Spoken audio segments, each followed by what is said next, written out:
A busy day of enforcement starts at about 9 a.m. for Department of Natural Resources Conservation Officer Jim Gaida.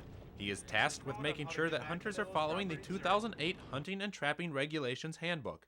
Thanks to some aerial photography and other scouting done earlier in the week, he's already got a list of possible violations to check on.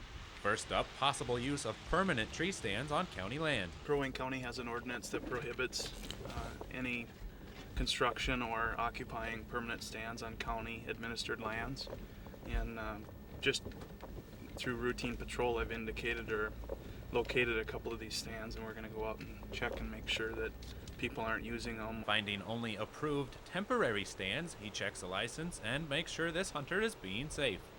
How long you been hunting today? Oh, since 5. Are you warm enough? No? Got up and walked around. Well, we should be over there in a short while. Half an hour later, he's on his way to check on another tip when he spots some successful hunters and stops to check their licenses and tags.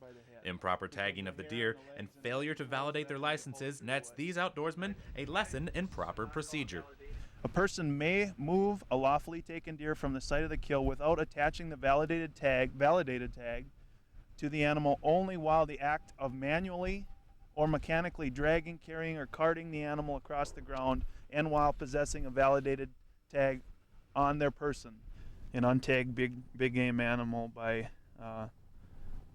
our county and state statute is going to be around $180 or $185, where failing to validate the deer tag is only going to be $130 or so. So between the two of them, there's 2 violations. If they were written for both violations, they would lose their big game hunting privileges for 1 year. Gaida lets these men off with just 1 violation apiece. Lesson learned, the hunters share a few laughs. This is an untagged big game animal, and that was more of a violation. How big did it got to be? Yeah. How about a little game? Yeah. Well, your It's like a grouse. your co-hunters here might tease you about being able to pick your deer up by the ears, but With all of his business done here, Gaida moves on in search of more hunters in need of a friendly reminder to follow the law.